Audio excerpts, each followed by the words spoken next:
The gospel text of today is taken from the Gospel of John chapter 11 verses 45 to 57. John chapter 11 is a very famous chapter in John because it contains the miracle of the raising of Lazarus. Jesus was told at the beginning of chapter 11 that his friend Lazarus was ill. The name Lazarus means God helps. God comes to the aid. And even though the name meant God helps, Jesus stays back where he is and does not rush to heal Lazarus. And there is a reason for this, because Jesus is not merely a healer. Jesus is not merely an exorcist. Jesus is not merely a miracle worker, but Jesus is God who can even raise the dead. So much after Lazarus has died, Jesus goes to the place where Lazarus is buried and draws Lazarus out of the tomb.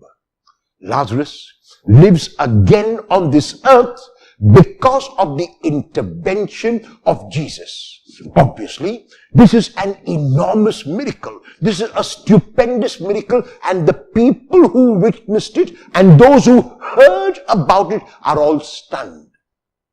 And John tells us at the beginning of today's text that it was because of this that many people began to now believe in Jesus. They recognized that Jesus was extraordinary. They recognized that Jesus had miraculous powers. And so while they began to believe in him, it is very clear that their faith still needs to be deepened. It is yet a superficial faith, a faith which bases itself on signs. And Jesus refuses to give a sign in order for a person to have faith. The reason why he raised Lazarus from the dead is because it was the need of the hour, not to impress people, not to draw people to him. And yet, there are his opponents who are jealous. And the high priest, speaking for all his opponents, makes a prophecy. And the prophecy is, in today's text, that one man must die for the people. What does this mean? It means two things. First, on the surface level, the high priest and those who were Jesus' adversaries were concerned about what Jesus was doing. They did not want to draw attention to themselves because the Romans had occupied Jerusalem, the Romans had occupied that territory, and they did not want the Romans to come and inquire, to come and investigate, and to come and create problems for them in the temple. And that is why the high priest, who represents all the adversaries of Jesus, want Jesus to be silent, want Jesus to go away, want Jesus to move into oblivion. On the deeper level, however, the high priest makes a prophecy which even he is not aware. When he says one man must die for the people, he does not know. He is unaware that Jesus will indeed die and will save the whole world. Not simply a small group of people, not simply a larger majority of people, but he will save the whole world through his death and through his resurrection. So even though he is unaware, the prophecy of the high priest did come true. When Jesus hears of this plot to kill him, he does not go with bravado. Jesus does not look for trouble. Jesus is not a sadist. He would escape trouble if he could.